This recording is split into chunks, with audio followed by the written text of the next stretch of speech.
Welcome back, ladies and gentlemen. We are here at the NASL studio casting some NASTL. I'm here with Axeltoss, and we're about to jump into game number 2. Let's go ahead and get there. So we're on the Shattered Temple, and this is a PvT. It is Compressor, a good game RU in the top middle position. The green Protoss is Titan from Team Rox.Kis. The bottom middle position we have Compressor, but that is the best from FXO. Yeah, looking forward to this game. I mean, FXO, they're currently up, so if the best can win this, obviously they'll go up 2-0, putting themselves in a supreme position to take home the Clan War. Again, it's essentially a best of 5. First to 3 wins pretty much, you know, takes it home. And of course, FXO is currently 2-0, and Rox.Kis is 0-2. So, you know, this is kind of a win or die situation. Almost, not really for Titan. I mean, I feel like he has to win this game. Yeah, I mean, starting out 0-2 and then trying to come back from that can be very, very disheartening. You know, there was like studies done, I know, and Day9 is definitely one of the big people that talk about this a lot. The person that wins the first game is more likely to actually win the series. And, you know, you can kind of say that this is like just a giant best of 5, but with different players playing in every single match. And we've seen this format actually being played in the Korean style a lot of times. So we can kind of understand where it's coming from. But overall, it will, I mean, obviously Titan definitely needs to have this, but it doesn't by any means make it a sure win for Team FXO. Yeah, and, you know, let's talk a little bit about the map. Shattered Temple, PvT, you know, one of the more, I gotta say, balanced maps. You'll usually see pretty nice matchups on this map. I mean, to me, it seems like it's either like, you know, a one-base game or a longer game, because the natural expansion is so hard to engage from both of these players. It's not like Metalopolis or something like Daybreak, where you have multiple avenues into your opponent's natural expansion. There's one pathway there. So if the Terran player makes like 3 bunkers, you know, it's hard to engage that as a Protoss player. But you know, that does lead to longer games, you know, to 3-base, 4-base games. So we'll have to see what happens here. Definitely. Now, one thing I want to mention very, very quickly is the fact that Titan actually does this quite a long time. Not quite a long time, for a lot of his games. And he goes for this 20 Nexus. Now, it's 20 probes. That's the reason why I say 20 Nexus. You can see over there. And he's able to get out of Zealot. Normally, we don't see that. Normally, it's just a 20 Nexus, and that's all the minerals that you can normally afford. But the reason why we see that efficiency is because he actually gets a delayed gas for quite a bit. He doesn't actually put any probes into there. He lets them trickle in from the Nexus, and then he just gets enough gas to get that warp prism, or excuse me, the warp gate, and then he gets enough to get the stalker. So it's a really, really cool build, and I really think it's pretty efficient. Yeah, and meanwhile, in the Terran side of things, we have double gas, really fast, a factory on the field, 2 barracks, looks like it's going to be a 2-1-1. We already have a reactor going on to one of the barracks, a bunker being constructed so that the stalker can't do too much damage at all. But honestly, Titan's going to see this bunker, and he's going to be like, huh, what's going on here? And, you know, will he be able to prepare adequately? It's a little bit scary going for this natural expansion and then trying to fend off heavy one-base play from the Terran player, but a lot of players are able to do that, so I'm looking forward to seeing what happens here. Yep, me too. I'm almost positive this will be very, very early game pressure. You can see the second barracks. This is a different variation than we normally see. A lot of times we do see the 1-1-1, which we're so used to, but this is just going to be a lot. Well, maybe he does make the starport right now. That would be kind of weird, I think, but no, he doesn't. Okay, so this will be just a very early siege tank marine push. He's gonna get that siege mode, and as we always see, he'll drag a lot of SCVs. So this will be some sort of all-in, very high and brutally efficient type of build where he just tries to end the game early. Yeah, this is going to be quite interesting. I mean, we see a lot of gas on the in the resources tab for the best. We don't see siege mode in production just yet. He did cancel that bunker, replacing that with the supply depot. Just now starting siege mode, and yeah, no starport on the field. It's a little bit interesting because you know high ground vision is always a nice thing to have, but he's not necessarily going to have that unless, of course, he throws down a scan or two. But once again, if you're doing some sort of heavy one base play and you're pulling SCVs to bring with your army, you're going to want to drop those mules back home rather than using that energy on scans. But yeah, it's going to be a pretty scary push coming from the best. Lots of Marines, a tank, maybe probably 3 or 4 tanks, and you know I feel like Titan needs Colossus with this many Marines on the field. Yeah, it'll definitely be tough. You can see he's getting an observer right now. He does have the gateway count to actually defend against this, I believe, if he actually identifies what his opponent is doing and then reacts accordingly. And I like what he has. He has a little bit of an eye on the field. The one probe over here just patrolling back and forth, checking if there are any pushes coming up, but more importantly, seeing if there's an expansion. And once he identifies exactly what his opponent is doing with this observer, he will be able to react accordingly. But the push out has already come. And how does he actually react? Yeah, at this point, I think he needs to just get out Stalkers as fast as possible. He needs to meet this force on the other side of the map outside of the best's natural expansion, but he's not doing that as of yet. Observer coming forward, going to completely miss this army, it looks like. Now, I am very scared for Titan right now. Has an Immortal on the field, trying to chrono boost as many units out as he can, I would imagine. Adding on 2 additional gateways, but will those finish in time? Oh my god, the best is going extremely fast to his opponent's natural, and I don't know, man. This is... I'm scared for the Protoss, to be honest. Titan is in a lot of trouble at this point. Siege has already begun, and all he needs to have happen is the bunkers are placed, and the bunkers provide so much HP. There's the Guardian Shield that goes down, but he's just going to poke in there, see that he doesn't like what he's seeing, and he's going to get out of there. Now, what you were saying, the high ground advantage, that's going to help quite a bit. You can see the siege tanks are actually really close to this edge, and look at that. The siege tanks can actually be picked off. The incoming probes are tanking a lot of the damage. You can see all the siege tanks being cleaned up helps out so much because the splash damage needs to be done on those probes. The probes soaked up way too much damage, and down goes all the units. Guardian Shield was very appropriately used, and somehow or another, Titan cleans that up. I cannot believe that. Oh my god, the difference was that Immortal on the high ground. It was able to snipe down those siege tanks. Oh, why did he put those siege tanks so close to the edge there? If he had just put them on the left, maybe even in the natural gold of the Protoss player, that would have been 10 times more effective. But as it stands, Titan looks like he's up 76 to 25 in the supply, and he's going for a counterattack. The best going to siege up a tank on the high ground, it looks like, and try to keep this wall alive. But Titan definitely in a great situation here. Has a tech lead, has an income lead, 41 to 18. He's ahead in every which way here. Gretorp. Yeah, this is a gigantic lead in tech, in income, in units, and that generally means he will win this game. I mean, this is almost an insurmountable win. You can see that Cloak Banshees. No, Raven is actually coming up on the way, so he's going to keep continuing on with this aggression. Yeah, this one base aggression. And you know what else can he do at this point? I mean, this is rough for it looks like 2 base, or I should say 2 port Banshee. Wait, is that a 3rd starport that he's putting down? Where? Yes, 3rd starport going down, putting a tech lab on another barrack. So he's going to have 3 starports. All 3 starports are going to have tech labs on them, and he's going to just get out Banshees as fast as he can. There you go. And you know what? That's it's a little bit interesting, but I guess we'll see what happens here, Gretorp. This is kind of crazy, but I guess what else can you do? Exactly. When you're this far behind.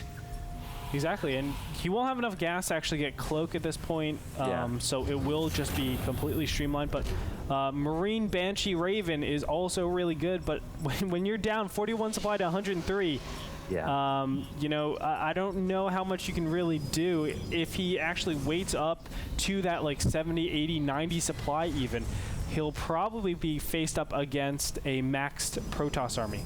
And I don't care what you're going, unless you're going mass zealots and immortals maybe, you're not going to be able to kill the Protoss. Yeah, and Titan here, he's actually getting a 2nd robo, so that may be what he's thinking. Mass immortals here, which would be a definite mistake. I mean, he's going to have 12 Banshees before we know it, and 12 Banshees just melt away Stalkers, so it could be a little bit scary. But again, Titan has such a massive supply lead, 127 to 51. it would have to be a drastic mistake from him to lose this game. But you know, I guess if he doesn't scout, if he doesn't see his opponent's unit composition, it could get a little scary. I guess I'm trying to stay optimistic, trying to keep this game, you know, at least a little bit exciting. But you know, if he just keeps making these immortals and nothing else, there's a slight chance the best can come out on top. I mean, yeah. I'm gonna throw that out there if he just has a bunch of Banshees. Yeah, definitely.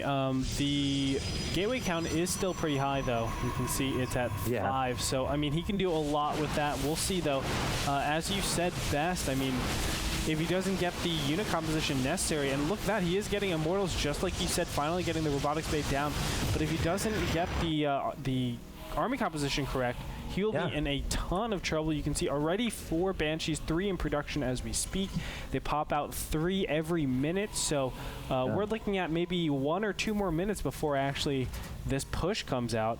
And, you know, with this many immortals, look at how many immortals are out in the field. Units tab shows 7. That is 20 each supply worth of immortals. Yeah, and honestly, there's not much that shoots up here in the middle of the map at this watchtower. There's what, 6 stalkers against how many Banshees in that? Looks like approaching 7 and a Raven point defense drone. Banshees win this fight. Yes, they do. So, you know, at worst, I mean, he could still be caught off guard, and then all of a sudden he's faced with, you know, losing a base or something like that, and maybe he can come back.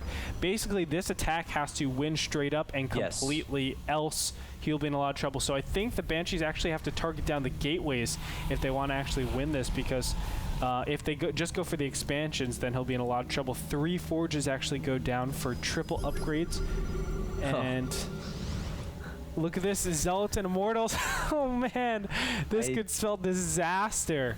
Yeah, this is very interesting. He's actually gonna poke forward a little bit, feeling very confident with his unit composition. Unfortunately, once he sees this Banshees, he's gonna hightail it home and just start reinforcing nothing but Stalkers in a Colossi in production. Look at that. But will he be able to get enough Stalker reinforcements? That's the question. Here we go. Just now returning to the Watchtower. Has he seen his Banshees? Not just yet. The Banshee's gonna engage the middle of the map, targeting down the Stalkers and the Sentries. The only things that can actually shoot up. Point defense drone going down, rendering the Stalkers completely useless. And now a very awkward situation for all these Zealots and all of these Immortals. They can't shoot up. They're all running to the same location. It's like it's a race back to the Protoss base.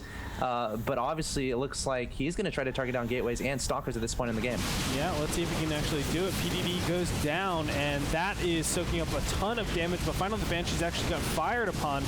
And you know what? I don't think there's enough Stalkers here, but another round of Stalkers was warped in, so that'll help quite a bit. In the meantime, big drop coming over here. 6 Immortals in there, and that's going to clean up so fast, but he's going to lift off. The SCVs will be alive.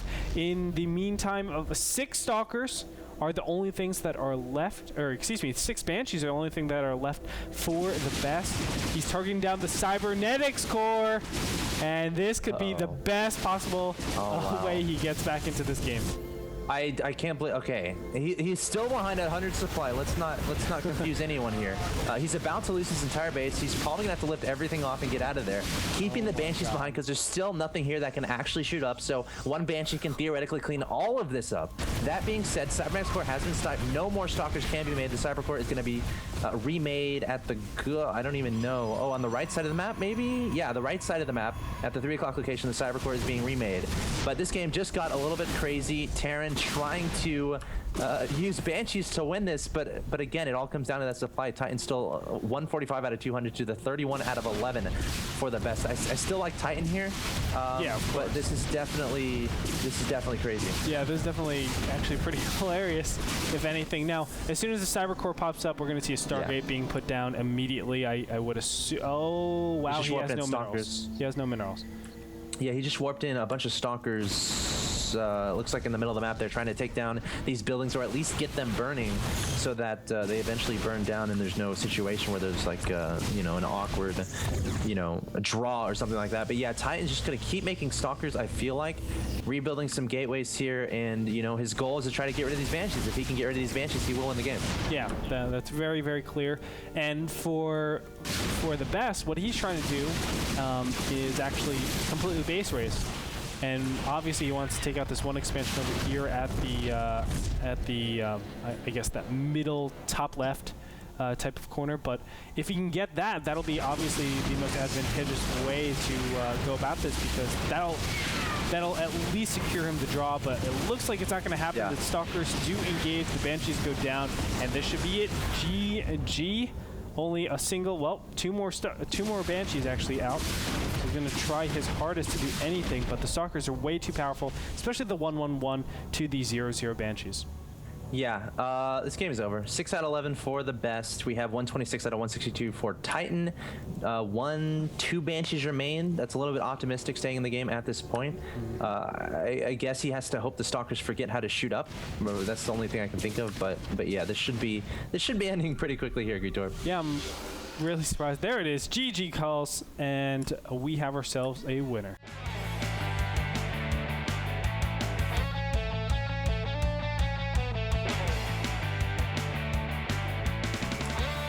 So Titan's going to take game number 2, kind of an interesting game at that end period, but I want to say holding off the initial, 4 barracks, a theoretical 4 barracks, because it's 2 reactors and a single factory. That type of production is so immense, but the key thing was the positioning of the siege tanks, letting the Immortals letting the Immortals snipe off each tank.